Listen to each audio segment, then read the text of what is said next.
Hello students, आज हम Deepak revision model test paper number 5 कर रहे हैं। तो आइए देखते हैं इसके एमसीक्यू। तो यहाँ पर जो पहला क्वेश्चन है इसमें हमें निकालना है principal value of tan inverse x.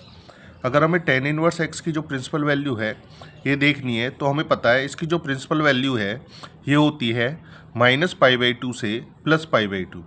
लेकिन जो ये इंटरवल होता है ये हमारे पास ओपन इंटरवल होता है। तो यहाँ पर कोई सा भी इंटरवल नहीं है ऐसा, तो इसलिए जो इसका आंसर आएगा वो आ जाएगा ऑप्शन नंबर डी। देखिए इस तरह से होता है ओपन इंटरवल। अच्छा, जो सेकंड क्वेश्चन है इसमें हमें निकालनी थी कॉस इनवर्स -1/2 की वैल्यू। तो हमें पता है जब भी कॉस इनवर्स हो और नेगेटिव हो तो हम क्या करते हैं उसको लिख देते हैं पाई माइनस कॉस इनवर्स 1/2। और जो कॉस की जो वैल्यू होती है 1/2 ये होती है हमारे पास π/3 पर। अगर हम इसको सॉल्व करेंगे तो हमारा आंसर आ जाएगा 2π/3। नेक्स्ट क्वेश्चन है क्वेश्चन नंबर 3। हमारे पास इस तरह की दो इक्वेशन गिवन है और हमसे कहा गया कि x की वैल्यू निकालो।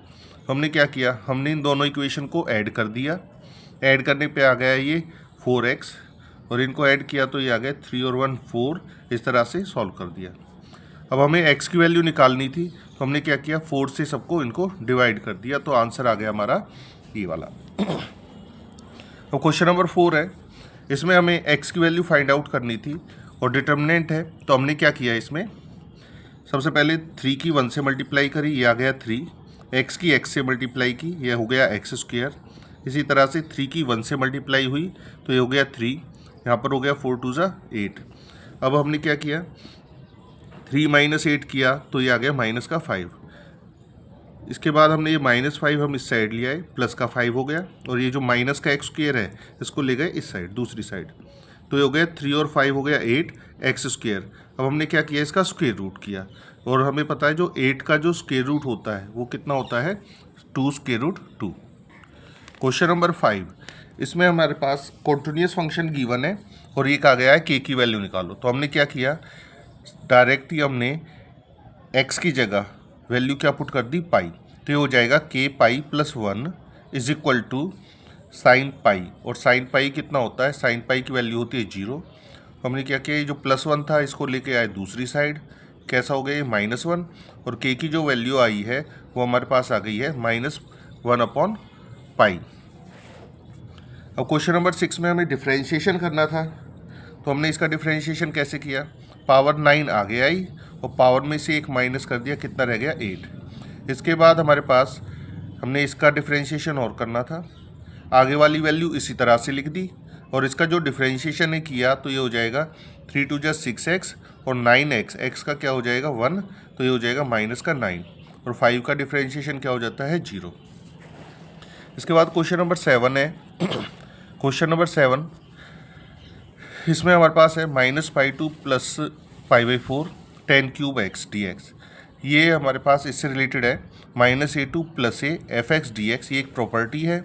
इस प्रॉपर्टी में क्या होता है, अगर fx इवन है तो क्या हो जाता है, ट्वाइस लगा देते हैं आगे और लिमिट हो जाती है 0 से a। लेकिन अगर fx ऑड है तो इसका आंसर सीधा सीधा क्या आ जाता है 0।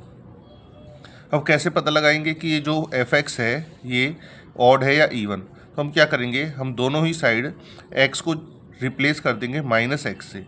इधर हमने -x लिख दिया और इधर भी क्या लिख दिया -x। अब हमें पता है tan -x होता है -tan x के और tan³ x किसके बराबर है fx। तो हमने tan³ x की जगह fx रखा तो ये हमारे पास सॉल्व कर कर आया है f - x is equal to -fx। तो अगर f - x बराबर -fx के हो जाता है तो हम ये कहते हैं कि जो fx है वो कैसा फंक्शन है, ऑड। अगर ये ऑड फंक्शन है तो इसका आंसर हमने पहले ही बताया था क्या आएगा हमारे पास 0। अब क्वेश्चन नंबर 8 है। क्वेश्चन नंबर 8 में क्वेश्चन नंबर 8 था कि rate of change of area of circle. हमें जो एरिया ऑफ सर्कल है उसका रेट ऑफ चेंज निकालना है विद रिस्पेक्ट टू रेडियस। तो हमें पता है जो एरिया है सर्कल का वो क्या होता है πr²।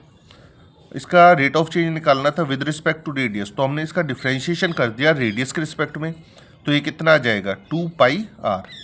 और r की वैल्यू कितनी गिवन है, r की वैल्यू गिवन है 3। तो हमने आर की जगह 3 रखा, तो ये कितना हो गया 6 पाई। इसके बाद क्वेश्चन नंबर 9 है। इस क्वेश्चन नंबर 9 में हमारे पास लिखा हुआ था ये जो है 3x plus y minus 7 less than equal to 0। सबसे पहले तो हमें इसका ग्राफ ड्रॉ करना है, तो हमने इसका ग्राफ ड्रॉ किया। किस तरह से किया कि जो ये -7 था इसको दूसरी साइड लेकर गए, ये हो गया प्लस का 7। फिर हमने क्या किया, एक बार तो हमने x की वैल्यू 0 रखी। जब हमने x की वैल्यू 0 रखी तो y की वैल्यू हमें मिली 7।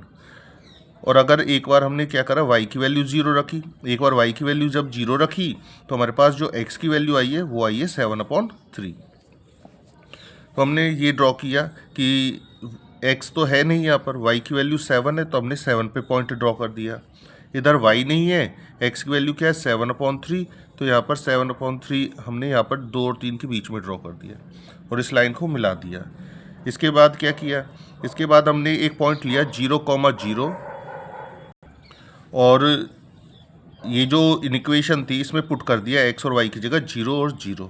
तो ये आगे 0 is less than equal to 7, 0 छोटा है 7 से, जो कि बिल्कुल सही बात है। तो इसलिए हमने क्या किया, जो शेडिंग है वो हमने कहाँ कर दी, 0 की साइड कर दी है।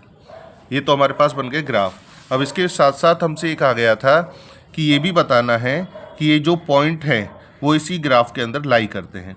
तो हमने क्या किया, हमने ये जो पॉइंट्स थे हमने इन सभी पॉइंट्स को देखा कि क्या ये इस इक्वेशन को सेटिस्फाई करते हैं या नहीं करते।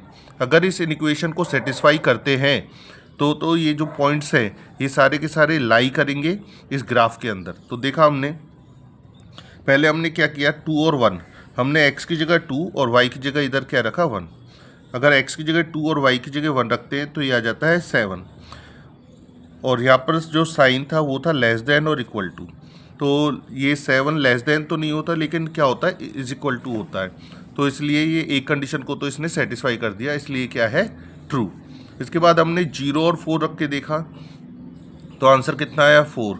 ये भी कंडीशन को सेटिस्फाई कर रहा है, इसका मतलब ये सारे के सारे जो पॉइंट्स हैं ये कहाँ लाई करते हैं, ग्राफ के अंदर। अब क्वेश्चन नंबर जो 10 है उसमें हमारे पास प्रोबेबिलिटी ऑफ ए गिवन है, प्रोबेबिलिटी ऑफ बी गिवन है। अब हमें क्या निकालना था, probability of A by B. तो फॉर्मूला होता है इसका probability of A intersection B upon probability of B. लेकिन यहाँ पर तो जो प्रोबेबिलिटी ऑफ बी की वैल्यू है वो 0 है। हमें पता है डिनोमिनेटर 0 नहीं हो सकता, इसलिए जो इसका आंसर आ जाएगा वो क्या आ जाएगा, नॉट डिफाइंड। क्वेश्चन नंबर 11 है। क्वेश्चन नंबर 11 में हमारे पास एक तो दे रखा है Y square equal to 4x, ये पैराबोला है, हमने इस पैराबोला को ड्रॉ कर दिया। दूसरा वाई एक्सिस हमें पता ही है, और एक है वाई इक्वल टू 3। ये जो लाइन ड्रॉ कर रहे हैं हम, ये क्या है, वाई इक्वल टू 3। हमें इन तीनों के बीच का एरिया निकालना था, मतलब ये वाला एरिया निकालना है, और ये वाला एरिया किस पे लाई कर रहा है, वाई एक्सिस पर। वाई एक्सिस पर लाई कर रहा है, इसलिए हमने यहाँ पर क्या लिख दिया, D Y X D Y, और लिमिट हो जाएगी इसकी 0 से लेकर 3 तक। तो हमने यहाँ से x की वैल्यू निकाली, x की वैल्यू क्या आ जाएगी इधर से, वाई स्क्वायर अपॉन में 4। तो हमने x की जगह वाई स्क्वायर अपॉन 4 लिखा और इसका इंटीग्रेशन किया, मतलब वाई क्यूब अपॉन 3, 3 से कितना हो जाएगा ये 12। अब इसमें लिमिट लगानी थी 0 से 3। अगर हम y की जगह यहाँ 3 रख देते हैं तो 3 का क्यूब कितना हो जाएगा, 27 अपॉन में 12। इसके बाद हमने y की जगह 0 रखा, y की जगह 0 रखा, तो इसके बाद इसको सॉल्व किया, 3 से ये कैंसिल आउट हो जाएगा, 3 9 ज़ा 27 और 3 4 ज़ा 12। तो हमारे पास जो आंसर आएगा वो आ जाएगा 9/4। अब नेक्स्ट क्वेश्चन है, क्वेश्चन नंबर 12 है। क्वेश्चन नंबर 12 में हमारे पास f(x) गिवन है, cos x।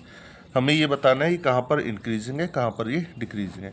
तो हमने सबसे पहले इसका किया डिफ्रेंशिएशन, तो इसका डिफ्रेंशिएशन आ गया cos x का माइनस sin x। इसके बाद हमने देखा 0 से पाई पर इसको चेक करना था। हमें पता है जो 0 से पाई तक जो sin x होता है ये पॉजिटिव होता है। 0 से पाई हो गया फर्स्ट और सेकंड क्वाड्रेंट। फर्स्ट और सेकंड क्वाड्रेंट में जो sin x होता है ये कैसा होता है, पॉजिटिव। अब पॉजिटिव इंटू नेगेटिव, तो हमारे पास जो आंसर आएगा वो आ जाएगा नेगेटिव। अब नेगेटिव आ गया, नेगेटिव का मतलब क्या होता है, ये फंक्शन कैसा है, डिक्रीजिंग है, किस इंटरवल पर, 0 से पाई। इसके बाद हमने क्या किया, पाई से 2 पाई, मतलब थर्ड और फोर्थ क्वाड्रेंट। थर्ड और फोर्थ क्वाड्रेंट में sin x कैसा होता है, नेगेटिव। अब नेगेटिव इंटू नेगेटिव ये हो जाएगा पॉजिटिव। तो पाई से 2 पाई तक जो फंक्शन है वो कैसा है, इंक्रीजिंग। अब क्वेश्चन नंबर है 13th। क्वेश्चन नंबर 13th में हमें इसका सॉल्यूशन निकालना था।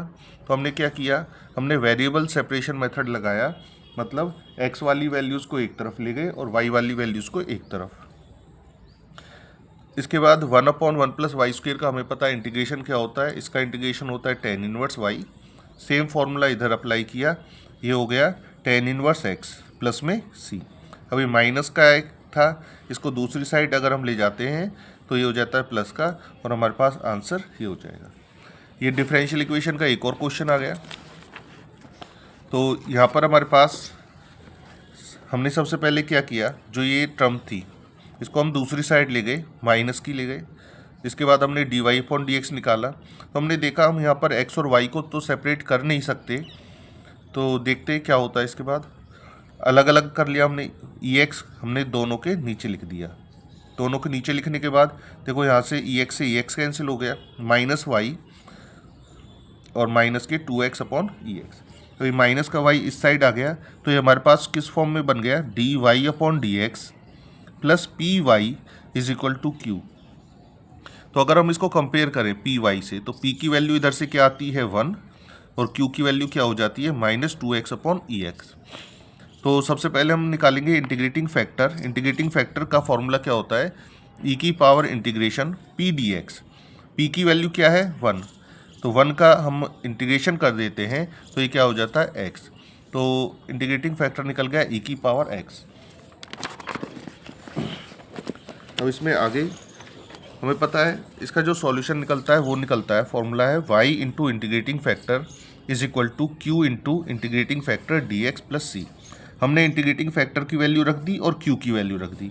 इसके बाद देखो यहाँ पर e⁻x से e⁻x कैंसिल हो गया, क्या बचे यहाँ पर -2x, और हमें पता है x का इंटीग्रेशन क्या हो जाता है, ये हो जाता है x²/2। तो 2 से 2 कैंसिल हो गया, तो हमारे पास क्या बचा -x² प्लस c।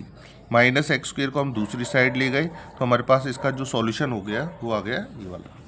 अब क्वेश्चन नंबर 15 में हमें एंगल निकालना था।